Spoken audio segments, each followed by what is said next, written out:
नमस्कार, मैं विवेक सिंह आपका स्वागत करता हूं आवाज सच तक में। अभी हम बात करें राष्ट्रपति चुनाव को लेकर। दो उम्मीदवार हैं, एक जनरल से और एक जनजातीय से। तो समाज पे क्या प्रभाव पड़ेगा, लोगों के बारे में जानेंगे। यहाँ पे आईएएस की तैयारी करते हैं आईएएस पीसी, उनसे जानना चाहेंगे से हाँ इस पर क्या प्रभाव पड़ेगा, समाज में क्या सुधार आएगा। माना जा रहा है द्रौपदी मुर्मू का जो एनडीए का कैंडिडेट है उनका लगभग जीत तय माना जा रहा है। उसके ध्यान में रख के आईएएस जो यशवंत सिन्हा है उनके बारे में जानेंगे, उनके समाज में क्या योगदान रहेगा। चलिए उनसे पूछते हैं। सर, अभी राष्ट्रपति चुनाव हो रहे हैं जिसमें एक जनजातीय महिला है जो द्रौपदी मुर्मू है, दूसरा यशवंत सिन्हा जी। तो दोनों में क्या लगता है किसकी जीत होगी और क्या? बीजेपी बहुमत में तेज राज्यसभा में बहुमत है और इधर मायावती सफेद तो लगभग जीत तय माना जा रहा है द्रौपदी मुर्मू। निर्विवाद है कि वो जीतेंगे। अच्छा, जीतेंगे तो आपको क्या लगता है समाज में उनका क्या प्रभाव पड़ेगा? क्या मतलब जनजातीय तबके के लोग समाज में जुड़ पाएंगे? एक तो सबसे पहले भी आज तक जितना भी देखा जाए कि प्रधान राष्ट्रपति के चुनाव में जितने भी आज राष्ट्रपति बने कोई पहले जनजाति नहीं बना है, तो कम से जनजाति कोई नहीं बना, तो कम से कम एक ये रहेगा कि एक जनजाति प्रतिनिधि जो है कि सबसे ऊंचे पोस्ट पे, सबसे भारत के सर्वोच्च जो पोस्ट है उस पर पहुंच रहा है, सर्वोच्च पद पे, एक बहुत बड़ी बात है। क्योंकि आज तक अभी कोई जनजाति राष्ट्रपति नहीं बना इस वजह से। और साथ साथ ये भी एक, क्योंकि ऐसा माना जाता है कि अभी जो जनजाति समूह भारत का बहुत पिछड़ा हुआ क्षेत्र है और लोग भी वहाँ थोड़ा उनमें विकास हो रहा है, पर उस मेन धारा में उतना नहीं आ पाए। एक ये भी प्रेरणा का काम करेगा कि भाई एक उच्च पद पे पहुंचने वाली महिला और ऊपर से जनजाति महिला तो प्रेरणा स्रोत मिले। क्योंकि ऐसा माना जाता है कि अगर किसी समाज का में अगर किसी समाज के विकास का और वो किस मतलब उसका विकास स्तर क्या है, तो उसके महिलाओं में देखा जाए कि महिलाओं का विकास स्तर क्या है। झारखंड के जनजाति के साथ साथ और किसी और स्टेट को कैसे कनेक्ट कर पाएगी जनजाति को, कैसे मतलब एक समाज के सामूहिक धारा में ला पाएंगे? एक्चुअली बात ये है कि जो है बेसिकली वो उड़ीसा से है और ये जो झारखंड की, तो झारखंड की प्रथम जनजाति महिला रही थी, तो ये उड़ीसा से बिलोंग करती हैं और झारखंड में कार्य करे। तो ऑब्वियस सी बात है कि उनका पहले भी अनुभव ऐसा रह चुका है कि उनका जो बर्थ प्लेस था वो उड़ीसा तो झारखंड के राजधानी के तौर पर साथ पदोन्नत रही थी। अब ये मुझे नहीं पता कि वो झारखंड में तो रही थी, वो उड़ीसा से ही, उड़ीसा तो वो पहले ही वो दोनों जनजाति क्षेत्र में वो कनेक्ट कर चुकी है।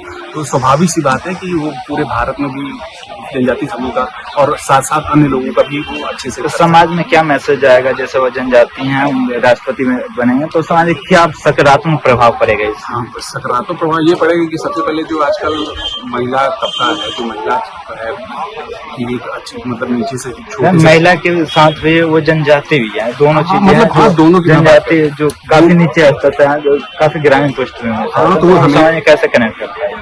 वही कह रहे हैं ना कि ग्राम पोस्ट पे हैं और ग्राम जो भूमिगत रही हैं और भूमि से बिलोंग करती हैं और साथ साथ एक जनजाति क्षेत्र से है, तो मतलब पिछड़ा क्षेत्र है और वहां से आ रही है एक महिला। तो मतलब जो इनको ये प्रेरणा, जो हमारी आजकल की जो औरतें हैं, महिलाएं, इनको ये प्रेरणा मिलेगी कि एक नीचे तबके से आने वाली महिला एक अच्छे पोस्ट पे पहुंच सकती है। तो आपको हर संसाधन उपलब्ध होने के बावजूद आप अच्छा कर सकती है और समाज में ये होगा कि बेटियां कुछ भी कर सकती है। ये भी एक बड़ा मैसेज जाएगा समाज में। जो आजकल कुरीतियां जो फैली हुई हैं, भ्रूण हत्या हो गई, फिर दो लड़कियों को एक तरह से बोझ लोग मानते हैं, फिर ये दहेज प्रथा के नाम पे उनके साथ वो जला दिया जाता है। जो घरेलू हिंसा है उसमें जो महिला जो होती हैं, तो कम से कम उनको एक मिलेगा कि वो अपनी बातें खुलकर कह सकती हैं और एक महिला के नाते वो महिला की जो संवेदना होती है वो महिला ही एक समझ सकती है और अच्छा और कोई नहीं समझ सकता। मेरे साथ एक और हैं, आप अपना नाम बताइए। फिर मेरा नाम अभिलाष है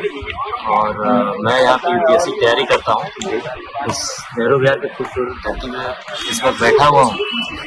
आप कहाँ से आप बिलोंग करते हैं? मैं तो यूपी के एक सबसे जनजातीय क्षेत्र, जहाँ आप मुर्मू की जिस बात कर रहे हैं या जिस प्रेसिडेंट पद के लिए आप जो तय कर रहे हैं, आप तो इसके बारे में हम तो बहुत अच्छे से बताएंगे। हाँ, एकदम खुल के बताएंगे, आप जो पूछिए। मैं तो उस जगह से जहाँ आप कह रहे हैं जो छत्तीसगढ़, वहाँ के 25 किलोमीटर दूर मेरा घर है और मेरे घर के बगल के अगर बने तो मैं तो मानता हूँ कि मैं खुद प्रेसिडेंट हूँ।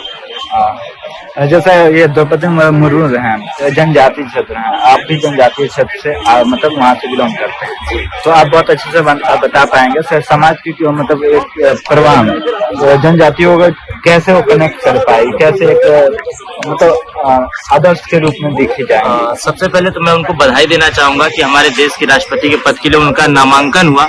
उम्मीदवारी होना ही बहुत बड़ी बात है, क्योंकि हाँ सबसे पुराना या सबसे बड़ा लोकतंत्र माना जाता है भारत विश्व में, उसके पद के लिए या सबसे बड़ा पद के लिए उनका नाम होना, उसके लिए बहुत बहुत पहले बधाई हो।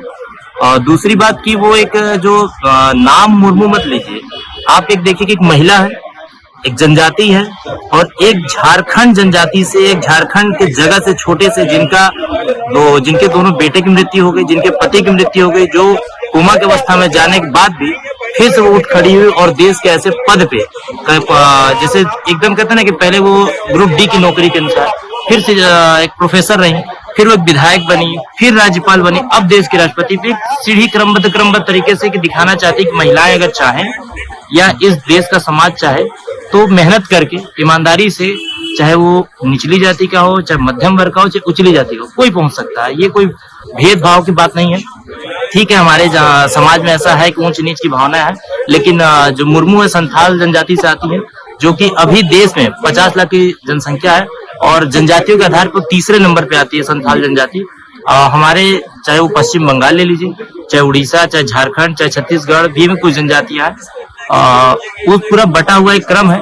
कहीं ना कहीं हमारे देश में ये संदेश देता है कि नहीं, हम केवल जो विदेशी या जो आज अंतर्राष्ट्रीय मार्केट बाजार में फैला हुआ है, जो बीजेपी की कहीं ना कहीं एक छवि ऐसी बन गई है कि नहीं वो केवल उच्च जातियों को जो समझते हैं, जो कहीं ना कहीं वो निचली जनजातियों को ला के ये दिखाना चाहती है, बताना चाहती है, संदेश देना चाहती है कि नहीं ये भारत देश सबका है, यहाँ पे जो इसको अपनाएगा, चाहे वो किसी जाति, किसी धर्म, किसी पंथ से, वो आके यहाँ पे शासन सत्ता कर सकता है अगर जनता के हित के लिए वो काम करता है। यूपीए के भी कैंडिडेट हैं यशवंत सिन्हा जी, बिहार से हैं, ये बिहार से हैं, और एक IAS अधिकारी के भी हैं 1960 के समथिंग। हाँ, तो क्या उनके मतलब जैसा नामांकन हुआ चुने जाते हैं तो उनके क्या सकारात्मक प्रभाव जाएगा, क्या उनके एक्सपीरियंस से भारत में कुछ विकास के काम हो सकते हैं? एक्चुअली विकास का काम कोई जैसे देखा जाए APJ अब्दुल कलाम साइंटिस्ट थे तो वो बहुत अच्छे काम किए एज ए राष्ट्रपति, तो यशवंत सिन्हा जी का कैसे उपयोग कर सकते हैं? उपयोग हम क्यों नहीं कर सकते? एक ब्यूरोक्रेट्स रहने के बाद कहीं न कहीं उनकी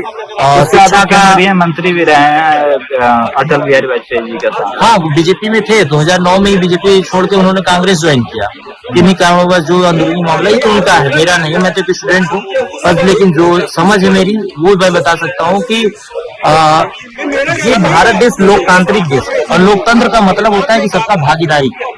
और मैं ये कहूंगा कि अभी तक देश में एक महिला बनी है, प्रतिभा पाटिल जी। उसके बाद ये दूसरा मौका है कि कोई महिला को उस उम्मीदवार या उस पद पे बैठाया जा रहा है, तो मुझे नहीं लगता है कि इस पे कोई गलत है। कहीं ना कहीं भागीदारी देने की जरूरत है।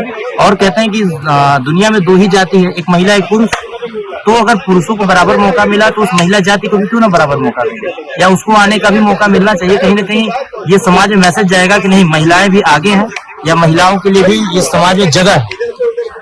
ये दोनों में से अगर देखा जाए तो मतलब जो द्रौपदी मुर्मू है उनको ज्यादा मतलब नहीं, दोनों अपने अपनी जगह काबिल है। लेकिन अब जब बीजेपी ने कैंडिडेट उतारा है, बीजेपी राष्ट्रव्यापी राष्ट्रवादी जो विचारधारा लेके चल रही है, और उसके साथ आज ही जो उत्तर प्रदेश का सबसे बड़ा जिला सबसे बड़ा मतलब गढ़ माना जाता है देश का, कि एक जैसे कहते हैं कि एक विधायक का वोट 400 है और एक सांसद का वोट लगभग 800 पे माना जाता है। तो यूपी में कहीं ना कहीं मायावती का साथ आना बहुत बड़ी बात हो गई उनके लिए, क्योंकि उनके पास भी 8 सांसद है और 8 सांसदों का वोट सीधा 6400 हो जाता है। वो एक बहुत बड़ा इनकी जीत बीजेपी की हो या एनडीए की हो रही है, क्योंकि वहां पे इन्होंने शरद पवार से भी बात कर ली। और जिस तरीके से आप देख रहे होंगे कि आज ही वो महाराष्ट्र सरकार में शिवसेना की गिराने के बाद कहीं ना कहीं अलायंस और जो शिंदे जो भी है वो कहीं ना कहीं बीजेपी से प्रभावित है और जहां तक बीजेपी को ही वोट देंगे। तो ये तय मानना जाता है कि वो द्रौपदी मुर्मू ही राष्ट्रपति बनने जा रहे हैं, इसको कोई रोक नहीं रहा है। बिहार में भी काफी उतार चढ़ाव के बाद में नीतीश कुमार उनका खुल का समर्थन किए हैं। एक्चुअली वो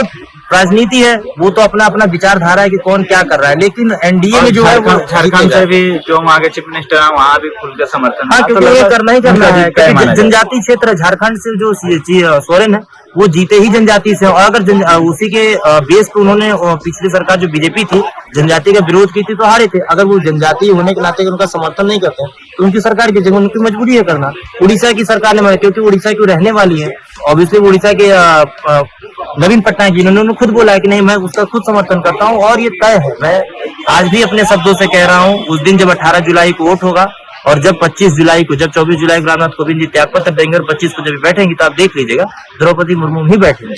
द्रौपदी मुर्मू अपने समाज के मतलब कैसे कनेक्ट कर पाएंगे एक देश के प्रवाह में, विकास के प्रवाह चल रहे हैं? देखिए, सबसे पहले तो वो एक शिक्षित महिला के साथ साथ तो अपने समाज के लिए क्या करेगी, क्या करना भी चाहिए वो अपने समाज के लिए? आप उसका उदाहरण दे सकते हैं। जब 2015 में राज्यपाल पद पे आई और बीजेपी की सरकार में जब वहां पे महिला जनजातियों के लिए एक ऐसा कानून था जो कि उनकी जमीन कोई ना ले सके, जब दोबारा उनकी जमीन पे ये ऐसा एक कानून बनाया गया कि बिजनेस के लिए या विकास के लिए ये माना जाने लगा कि नहीं जमीन को ट्रांसफर किया जाना चाहिए या देना चाहिए, तो ये मुर्मू का ही फैसला था, अटल बीजेपी के गवर्नमेंट या किसी के दबाव आकर स्वतंत्र फैसला कि नहीं मैं जनजातियों के साथ अन्याय नहीं करूंगी, और उन्होंने लेटर पे साइन करने से मना कर दिया था, जिससे कि वहाँ की जमीन जंगल पे उनका अधिकार बचा रह गया और उनको कहते हैं उनको विस्थापित होने से बचा ले गए।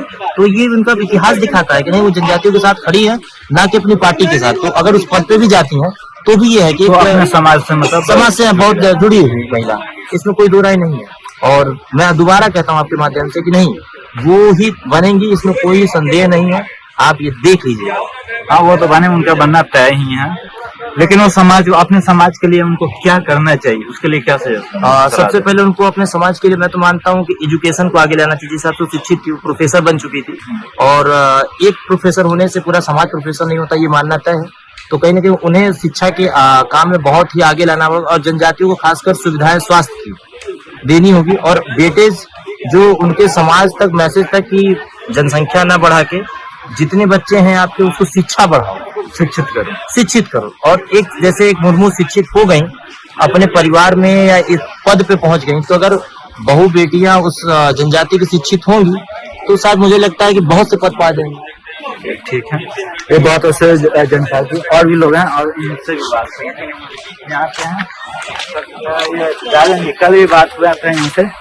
राजन, आप बताइए, ये द्रौपदी मुर्मू है राष्ट्रपति उम्मीदवार, इनके मतलब जीत तय माना जा रहा है एनडीए के कैंडिडेट, तो क्या ये समाज के लिए, अपने समाज के लिए क्या करेगी और पूरे भारत के लिए, ये अपने समाज के नहीं पूरे भारत को लेकर वो क्या मतलब काम करेंगे एजुकेशन को लेकर?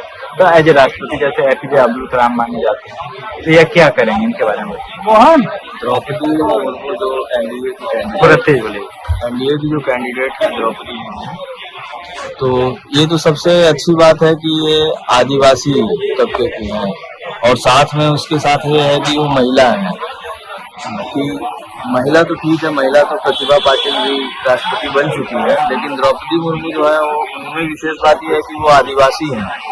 आदिवासी होने के साथ फायदा ये है कि वो अपने वर्ग के लोगों का प्रतिनिधित्व कर रही है, और देश के सबसे उच्च पद पर जाकर ये आदिवासी समूह के लोगों के लिए भी और बाकी अन्य लोगों के लिए भी ये प्रेरणा की बात है। बाकी बात रही तो बहुत नीचे के स्तर से उठकर वो ऊपर तक गई है।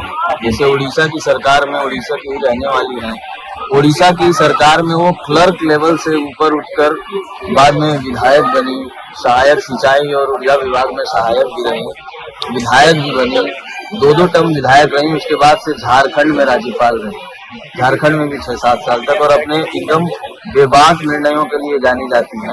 कि उनका एक विधेयक था जिस पर उन्होंने सरकार को बिना हस्ताक्षर किए वापस कर दिया था। तो ऐसा नहीं कहा जा सकता है कि वो एक कठपुतली राष्ट्रपति के जैसे काम करेंगी। बात रही जहाँ तक शिक्षा की, तो सरकार के तो प्रयास हमेशा रहते ही हैं कि आदिवासी या अन्य जो पिछड़ा वर्ग है उनके तक सुविधाएं पहुंचाई जाए। तो इससे भी ये प्रेरणा मिलेगी, उस समाज और अन्य पिछड़े लोगों को भी प्रेरणा मिलेगी कि हम आगे बढ़ सकते हैं। तो यही मेन है। बाकी जो है शिक्षा के क्षेत्र में उनके तरफ से राष्ट्रपति चुने जाने से जनजातीय समुदाय, क्या लगता है आपको समाज के जो विकास के प्रवाह वो कहीं से अभी कनेक्ट नहीं लगते, और अगर है भी तो उतना कनेक्ट नहीं है जितना अदर समाज है, तो क्या लगता है उनके समाज ही इस मतलब उनके राष्ट्रपति बनने से कहीं बदलाव आएगा? बिल्कुल बदलाव की आशा की जा सकती है। आदिवासी समूह तो देखा जाए तो बहुत डाइवर्सिटी है उनके अंदर भी। जैसे द्रौपदी मुर्मू जी जो है वो संथाल आदिवासी समूह से आते हैं, तो संथाल जो है हमेशा से जो है वो बात किया जाए 1855 में 55-56 में जब विद्रोह हुआ था, 1855-56 में संथाल विद्रोह ही हुआ था 1857 के विद्रोह के पहले। तो उस समय से ये जो समूह रहा है वो हमेशा जागृत रहा है इन सब चीजों में। और इनकी बात की जाए, शिक्षा के क्षेत्र की बात की जाए तो आदिवासी समूह में कुछ ही समूह हैं जो आगे बढ़कर आए हुए हैं, लेकिन बहुत सारे ऐसे समूह हैं जिनको अभी आगे बढ़कर आना है। सरकार द्वारा जो भी सुविधा प्रदान की जा रही है, जैसे आरक्षण हो गया, ये सब सुविधा प्रदान की जाए तो कुछ ही वर्ग के आदिवासियों में भी जो ऊपर के हैं, जिन्हें ज्यादा इनके बारे में ये है, वही लोग इसका फायदा उठा पा रहे हैं। तो इससे यही उम्मीद किया जा सकता है कि वो अन्य लोगों को भी जो उसके असली हकदार हैं वहां तक भी उनके माध्यम से पहुंचेगा। ये अभी हम बात कर रहे थे न्यू दिल्ली के तिमारपुर क्षेत्र से नेहरू विहार में। यहाँ पे IAS PCS के स्टूडेंट थे, यहाँ पे मतलब तैयारी करते हैं और राष्ट्रपति के बारे में जाने हैं।